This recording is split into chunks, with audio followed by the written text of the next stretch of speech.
In April 1981, Eliza lived at 105 Aberdour Place, which was a terraced, single-person council house located in a friendly and secluded area of Barn Hill in Broughty Ferry, about a 17-minute drive east of Dundee, and an area where trouble just didn't exist. Eliza had a small garden which she used to enjoy pottering in, and she was friendly with her neighbours.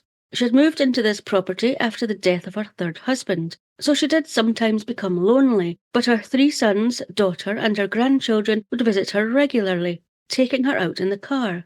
On Sunday the 12th of April 1981, Eliza's eldest son, Kenneth, had visited her in the morning, just to see she was doing okay, as she had recently been discharged from hospital following issues with her heart, having suffered from angina for over a decade and having had previous heart attacks.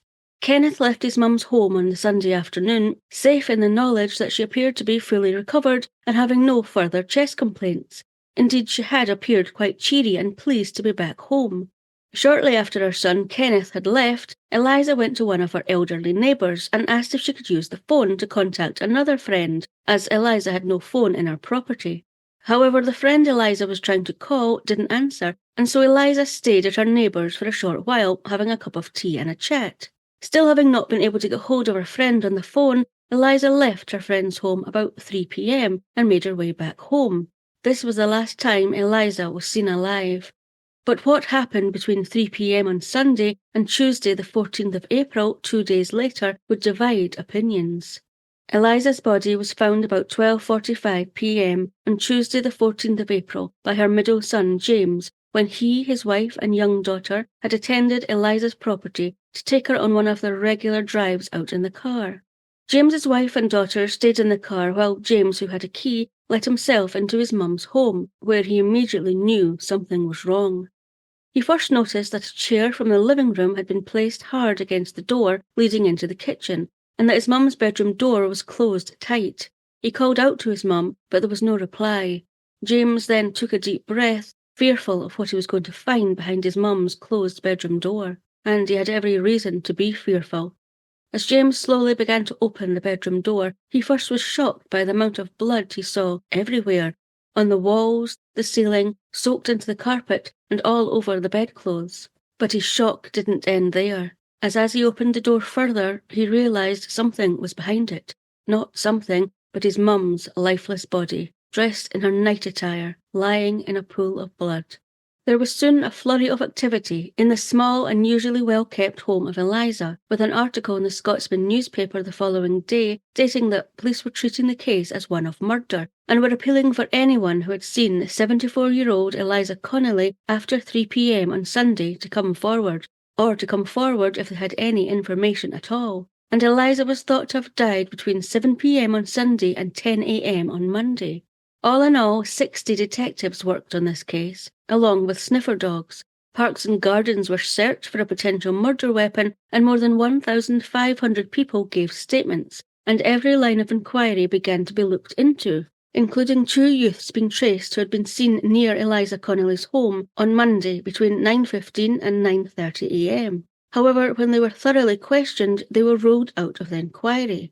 Detectives were quick to notice that there were no signs of forced entry, but family members had said that there appeared to be money, no more than in today's money £370 or $470, missing from their mum's purse, and so robbery could have been the motive, with an article in the Aberdeen Press and Journal in April 1981 suggesting that an overnighter, which is a person seeking a shelter or bed for the night, could have come calling at Eliza's home and she had let them in, before she had been brutally attacked and robbed. Another line of inquiry being pursued was that Eliza could have been targeted by a sneak thief, which according to collinsdictionary.com is a person who steals poultry articles from premises, which he or she enters through open doors or windows, although this is generally carried out without the use of violence or force. The police did appeal to Dundee's underworld in the hope that they too would be sickened by the injuries inflicted on an elderly woman and would come forward with the name of the person who did this. However, this line of inquiry too led nowhere. In fact, Detective Chief Superintendent James Cameron, who was leading the investigation, was very critical in an article in the Press and Journal on Saturday the 18th of April, 4 days after Eliza's body had been found, regarding the lack of help from the public in seeking Eliza's killer, saying, "Usually I am loud in my praise for the help the public give us, but in this case the response has been extremely poor. I would have expected a much better response, especially for such a dastardly crime involving the murder of an old woman, and the outrage which people in the area say they feel." He ended by appealing again for anyone with any information to come forward, however insignificant, especially those who had visited the area over the weekend, as it had been a holiday weekend. Now, while a murder inquiry was underway, and Eliza's death was being officially treated as murder, 2 days after Eliza's body had been found, the 16th of April, Detective Chief Superintendent James Cameron said in the Scotsman that, "We have not ruled out the injuries could have been caused accidentally." Apparently, Eliza had a history of angina, for which she had recently been in hospital for, and she had also previously been found by her family members in her home having fallen. So the police believed Eliza could have done so again. However, the very next day, the 17th of April, the title of an article in the Aberdeen Press and Journal read, "Dundee woman's death now being treated as a case of murder." A bit contradictory from the previous statement from the police that Eliza's injuries could have been accidental. So what had happened for this theory to be changed? Well, the post-mortem had been completed, and the cause of death had been confirmed as murder, as Dr. Rushton, who had undertaken the post-mortem, categorically dismissed the theory that Eliza's death had been accidental, based on the severity of the wounds she had suffered. Despite this, though, detectives continued to keep the theory that Eliza's death had been an accident in the forefront of their minds, especially after a month-long investigation into Eliza's death had turned up absolutely nothing. According to the Law Killer's book by Alexander McGregor, Eliza's death had appeared motiveless, with nothing having been taken from or disturbed in Eliza's home other than some money from her purse, but her purse had still been in a drawer in her bedroom, albeit with blood on it. There was nothing to indicate anyone had broken into her home, or that a struggle had ensued. No weapon matching the wounds on Eliza's head was found, and no item matching the wounds were said to have been in Eliza's home, as if a robbery was the motive, would an opportunistic thief have brought their own weapon with them? No fingerprints were found in Eliza's home that couldn't be accounted for, not even on her blood-stained purse. Eliza's neighbours had not heard or seen anything untoward, and there was a distinct lack of witnesses having seen anything out of the ordinary in the surrounding area in the time frame. It also was ruled out that Eliza may have known her attacker and let them in, as no motive for someone Eliza had known wanting to harm her could be identified. And Eliza's family said she wouldn't have opened the front door to someone she didn't know if she was dressed for bed, so this theory had been ruled out too.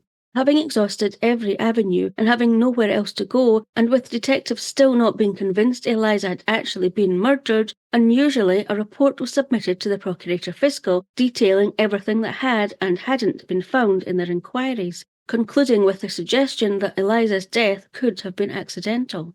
5 weeks later, having pondered over the case for some time, the Procurator Fiscal made the unexpected move for a fatal accident inquiry to be held, where, according to the Law Killer's book, a senior detective told the inquiry that, although following attending the scene and seeing Eliza's body, he had initially thought an accident had occurred, however, following advice from a police surgeon and a forensic expert, he had initiated a murder inquiry. He said he felt Eliza had died following an accident due to the area she lived in, which was a quiet residential area with an extremely low crime rate, as well as the fact that Eliza's purse had been left in her drawer, despite money apparently having been removed from it, going on to say that in his experience, if a thief had been at work, it was very unlikely that they would have removed the money, then carefully closed the purse and placed it back in the drawer they had taken it from. A thief was more likely to have taken the purse with him and thrown it away. No, the detective believed that an extremely remarkable set of circumstances had occurred. And so, in order to try and replicate what the detective believed may have taken place, Eliza's entire bedroom was reconstructed, including all the furniture, the blood-stained bedding, and a blood-soaked hairnet that had also been found in the room. Then the lead detective was ready to put forward his theory. He believed, according to the Law Killer's book, that Eliza had changed into her night attire and had been ready to go to bed when she had fallen into the space between her wardrobe and bed, hitting her head on a chair on her way down. It is believed that she then either pulled herself up onto her bed, possibly after lying dazed for some time, or she had not fallen entirely down to the ground, but instead had steadied herself after hitting her head on the chair and then fallen backwards onto her bed. Either way, she is then believed to have lain on her bed for a while due to the amount of blood on the bedding. It is then believed that, after recovering somewhat on the bed, Eliza sat up in the bed and had tried twice to stand up, but both times had fallen forward, striking her head on the wardrobe doorknob, which apparently accounted for the strange-shaped wounds found on her head, before she then fell onto the floor. At this point, it is surmised that Eliza then began crawling along the floor past her bed towards the door, where she again tried to stand up using the door, but before being able to steady herself had instead fallen backwards, hitting the back of her head this time on an open drawer. Back on the floor again, but still conscious, Eliza is then thought to have begun crawling along the floor again, demonstrated by bloody handprints, going this time round the end of her bed towards a chair, where she again tried in vain to stand up. It's possible she then tried again to crawl towards her bedroom door to try and get out and try and get some help, but sadly she was only able to drag her now severely wounded body to just behind her bedroom door, where she collapsed and died. The detective went on to explain that the unusual spray of blood that had been found all over the walls and ceiling was likely due to Eliza having pulled off the hairnet she was wearing, possibly after her first fall, saying the elasticated hairnet would have caused the blood to have spattered the walls in this way. While the detective was quite confident this is what had taken place in Eliza's bedroom, another possible theory was put forward by Sheriff Cox, who was leading the fatal accident inquiry, asking if it were possible that Mrs. Connolly could have instead sustained her injuries by being thrown about by an attacker, with the detective replying, according to the Law Killer's book, that "I could not equate the scene in the bedroom with an assault." The detective was then asked how the blood found on Eliza's purse in a drawer in her bedroom could be accounted for, with the detective explaining that this could have happened after Eliza had fallen numerous times, and she had been trying to get her house key from her purse in order to leave her property and alert a neighbour to her situation. It was explained that Eliza did not have a phone in her property, so would have to leave her home in order to seek help. With the detective having stated his theory, it was now the turn of forensic scientist Dr. Donald Rushton, who had examined Eliza's body. He was very quick to categorically dismiss the theory that Eliza's death had been as a result of an accident, saying that the nature and severity of the wounds he found on Eliza's body did not equate to an accident, but instead suggested a brutal attack had occurred. He did not agree that the removal of her hairnet would have caused the blood to have spurted to that degree onto the walls and roof, believing instead that Eliza had been severely assaulted about her head with a hard object.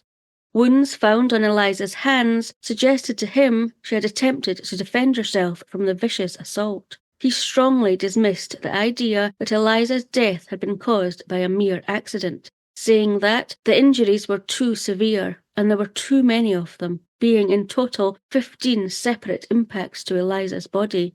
Neither man could give an explanation as to the lack of evidence of a forced entry or attacker being at the scene, other than one spot of Eliza's blood having been found outside of Eliza's bedroom on the door leading from the living room into the hallway. Upon all evidence and opinions being voiced, the fatal accident inquiry concluded. However, the sheriff was unable to determine one way or another what had actually led to the death of Eliza Connelly, and so he adjourned the inquiry to seek a further medical expert opinion before delivering a judgment. Upon the inquiry reconvening after 2 months, following Sheriff Cox having sought the opinion of Professor Arthur Harland of Glasgow University, who after reviewing all evidence was of the opinion that the injuries to Eliza's head could only have happened with someone repeatedly hitting her with force, and who dismissed the theory of an accident having caused these injuries, the outcome of the fatal accident inquiry was that Eliza Connelly's death had not been an accident, but most likely as a result of a sustained and violent assault. Eliza's family welcomed this verdict, always having believed that a chance intruder had demanded money from Eliza, and when she only could offer the small amount of money in her purse, she was beaten. One other interesting thing Eliza's son, Kenneth, told a reporter following his mother being found was that the curtain in the toilet had been closed, which he explained was something his mother never did because she couldn't reach it. According to the Law Killer's book, the toilet window was right beside the front door and could be seen into if anyone passed by. Did Eliza's killer close the curtain as he washed her blood from his hands, scared that he would be spotted if anyone walked past? While Eliza's case does remain unsolved, with detectives strongly believing that Eliza died following a freak accident, despite the fatal accident inquiry concluding she had died following a violent assault, and no witnesses or evidence leading to any potential perpetrator, is Eliza ever likely to receive justice? In April 1997, the 16th anniversary of Eliza's death, a touching tribute appeared in local newspaper The Dundee Courier, which read, "In loving memory of our dear mother and grandmother Eliza, who died tragically on April the 12th, 1981. We shared some happy days, Mum, we shared some sad ones too, but the saddest day of all, Mum, was the day we lost you." Scottish Murders is a production of Clurin Ton.